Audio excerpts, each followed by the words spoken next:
everyone, and welcome back to another video. Today was round 3 of Llobregat Open chess tournament, and in round 3 I faced Leo Valle from Spain.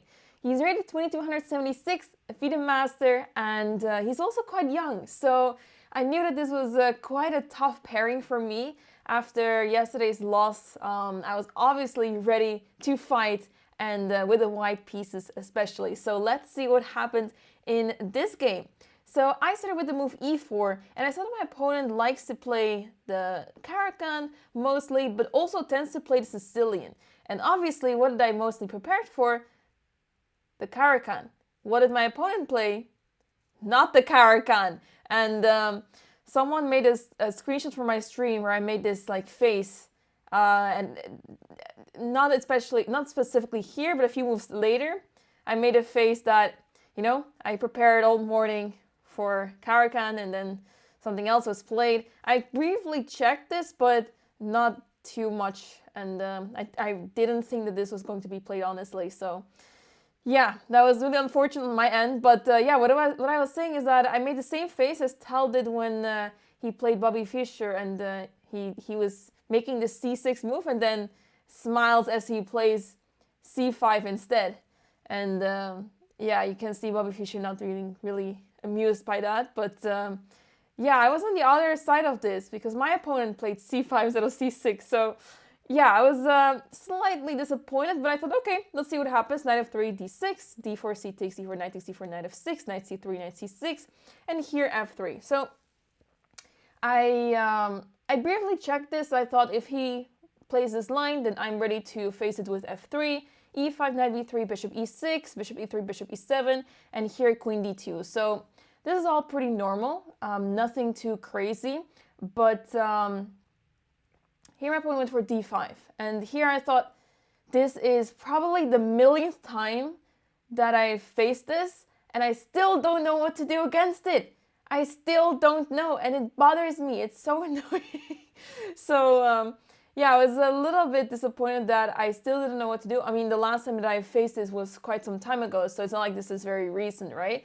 But after e takes e5, knight takes e5, knight takes, queen takes, I'm here, left, and I'm wondering here what to do, because I remember that I have played some games where I played c4, or I'm trying to play bishop b5 and attack the knight or something, but I can't really find my way in these endgames, because specifically in Sicilian endgames, usually if black trades queens, black is usually the one that is better because of a better pawn structure. Now, in this specific case, I should have an advantage on the queen side because of the extra pawn, and it's easier to create a pass pawn on the queen side, but it's not actually that simple, because as soon as I start pushing the c pawn, b4 becomes weak, d4 becomes weak, and I don't really have so much to work with. This knight on b3 is quite misplaced, so I'd rather have it somewhere else. So this endgame is really difficult to play, and that's why I spent a lot of time here. Part of me was frustrated that my preparation didn't work out, and that I was playing this position that I didn't really like as much. And part of me was also thinking back to my other games that I've played in this line, where I was just going with the flow and I was suffering really, really badly in those games. So I thought, here we go again. Long castle, and bishop b5. So my idea is obviously that I want to take on c6 and then capture on a7, but my opponent played king c7, and this is really a really strong move, because if I now take on c6, then my opponent can capture with the bishop, let's say, and after bishop takes a7, b6, and the bishop is trapped. King b7, and the bishop will be captured. So that's why you can't do this, and I am left to do other moves. And I played c3 because I thought I have to kind of eliminate the squares where the knight can go to. At least it cannot go to b4 and d4 now, so that felt good. And now h5 was played, so I play h4. I thought, okay, I cannot just allow h4, h3 that easily. But after playing h4, the problem is that my pawn on h4 becomes a hook, or it's a big target, because, yeah, I have a hard time defending it. I cannot really play g3 because my pawn on f3 will be hanging, so it's not easy to play in this position, as you can probably already tell. So anyway, I played the move, my opponent played move f5, and here, yeah, my whole idea also after h4 was to play maybe some bishop g5, and then bishop takes, and then pawn takes, and then maybe I get my knight on e4, and his pawn on f7 will be restricted. But then my opponent played f5, and I thought, okay, that plan is out of the window. And I just played bishop f2 because I want to defend that pawn on h4 and free the rook to go to e1. So b6, rook e1. I actually thought b6 was a bit of a strange move. I guess my opponent wanted to restrict my knight, which makes a lot of sense. By the way, this mic is touching my neck. I'm scared that you guys will be able to hear that. Okay, I hope that it will not make it to the video that you suddenly hear random noises. But yeah, so it makes sense to play b6, but I also thought that maybe this is not a position to play b6 because my knight doesn't really want to go to these squares. At least I didn't really have the attention to go to these squares, and I thought my opponent had to focus on creating more weaknesses on the king side. So I thought maybe f4, rook h6, rook g6, or maneuvering the knight to either f5 or g6 will be very interesting because it's not easy to see what I can do. At least I thought it was very difficult. So yeah, after b6, I thought, okay, I have some time. I play rook he1, bishop f6, bishop d3, with the idea that I'm attacking this pawn on f5. And it's not easy for black to defend this. I mean, obviously you have g6 and bishop e6, but there are some tactical ideas here that could get really interesting. So my opponent played g6. I was really happy about this because remember the idea that I pointed out, either the knight goes to g6 or this rook goes to g6, and then my pawns will be hanging and they will not be very happy. So I thought now those ideas are gone. The pawn is on g6 and I'm happy because yeah, now I can continue with my own plans. And here I'm playing bishop g3 because I want to attack that pawn on e5 and put some pressure in black's position. So king b7, the king goes out of the way, bishop b5. I'm attacking that knight one more time because now the pawn is hanging. So rook e8, my opponent has to defend that pawn. And here I reroute the knight to c4. Well, sort of, because I want to play bishop c4 first. I don't want to play knight c4. Well, maybe I want to play knight c4, but my opponent played a6, so I had to move the bishop. So here I play bishop c4. I want to trade the bishops off, and my opponent allows that. So bishop takes, rook takes, b4, knight c6, knight c4, rook takes, well, rook d8 first, then I took, rook takes, rook takes, rook d1, takes, and now we're in this position. So a lot happened, but pretty much everything of this was kind of forced. So yeah, it's everything basically made a lot of sense. But yeah, we're in this position, and I believe at this moment I had a few minutes on the clock, I think, for like 11 moves. And my opponent had all the time in the world, basically. He barely spent time in the opening, and at some point I believe I was down to like 50 minutes on the clock or something like that. It was really bad time management from me, but yeah, I was suffering a lot trying to figure out what to do. And the last few moves were quite fast, but yeah, up to that point was basically very difficult. Anyway, we're in this position now, and I was feeling very optimistic. I thought, you know, we're in this endgame, this pawn is weak, this pawn is also quite weak, and my knight has a lot of prospects. My opponent plays b5, knight d6 check, king b8. Obviously, king c7 is not good because knight e8 check, and I win the bishop. And if king b6, I push the king to c7 with bishop f2, and now same idea. So that's why you cannot really play that. King b8 was played instead, which is of course the best move. King c2, my king is getting closer, bishop d8, the bishop is maneuvering around, knight f7, bishop c7, and I thought I have this in the bag. Not that I'm winning, but I was feeling really confident because I want to take that pawn. I want to attack it, and it's not easy for black to hold on to that. But my opponent found an amazing resource. So I play bishop f2. So obviously after knight h8, knight e7 is defending that pawn, and I'm not really making progress. And I thought after bishop f2, if I played it right here, I thought that I would not be in time because, yeah, something about, what was it again? There was something that I didn't like here. I was playing on seconds here already. But I think I just didn't like this because it wasn't forcing enough, and my knight was in the corner, and I thought I want to prepare this maneuver. So for some reason, I went bishop f2 first, but then my opponent plays king c8, and I thought, wait, the weight of, oh no, my opponent has cooked something here. Because bishop c5, king d7, knight h8, and I realized that after knight e7, if I take, king takes, knight takes g6, suddenly my knight is getting, not here, here. My knight is getting trapped. Because now I have to go to h8 and king g7, and my knight is gone. So that's when I realized, oops, I can't do this. So I had to play something else, and I played knight f7, thinking that, well, I guess we just go back, because otherwise the king is getting really close to my knight. So knight d5, knight h8, I'm going back. I mean, I don't really see what else to do, and I have no time on the clock to really think. But as it turns out, at some point, I should have played c4 to try to create some progress on the queen side, because that's why I have the pawn majority, right? So I have to try to create a passer as soon as possible. But I got so distracted by this pawn on g6 that, yeah, now it's becoming a bit too late to push c4, right? So anyway, I go back knight h8, my opponent goes for knight f4, g3, knight g2, and here, this is a really tricky move, actually. I didn't expect this move at all. I was calculating knight e2 a lot, and I thought that, you know, this knight is really poorly placed. I play bishop f2, and then king d2, and his knight is trapped. Perhaps his knight can still escape, but I was feeling really good here. But my opponent plays knight g2, and I was shocked. I thought, what?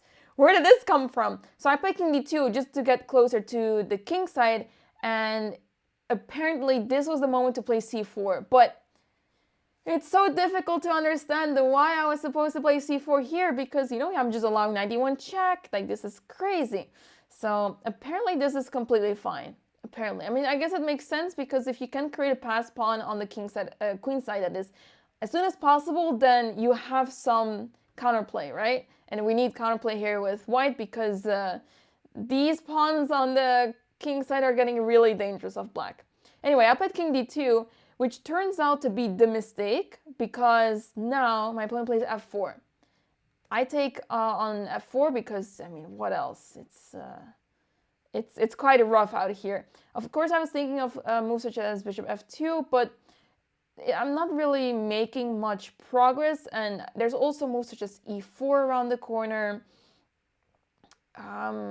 Yeah, and also there's f takes, and then g5, and this pawn is running, and there's so many ideas here.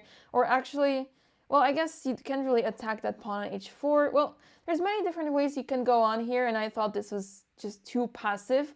I just took on f4 right away, because I thought, well, I have to do something.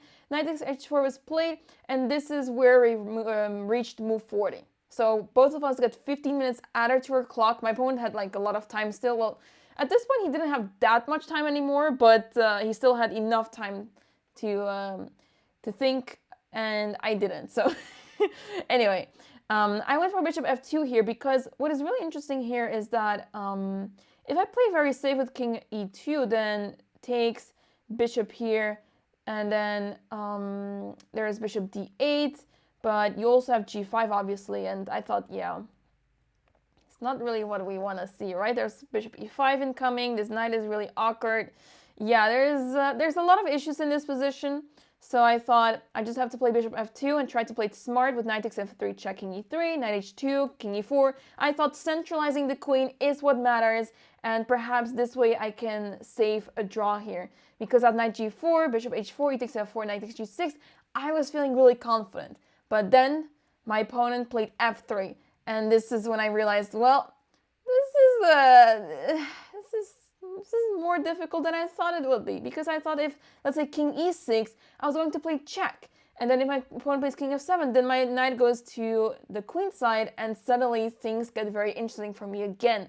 So yeah, these pawns on the king side are not really going anywhere. So that's why I was feeling really good here. But then my opponent saw the move f3, and that's when I realized, well, I have to take, otherwise the pawn is running, and now knight e5 check, takes, and well, what to do? Because I have to play c4. If bishop e1, this king is getting closer, bishop f6, h4, this pawn on the h file will basically move forward, and at some point my king will have to defend, and then the black king will infiltrate on the queen side. So yeah, I didn't like playing bishop e1, so I thought I have to play c4, b takes c4, king e4, king d6, a4, and I thought, you know, I almost have the draw in the back, but then I realized that this king is very close, which is why king d6 was such an important move, because now after bishop c3, such a tricky move, because b5 takes, I have to do this, and king c5, and suddenly I'm losing the pawn by force.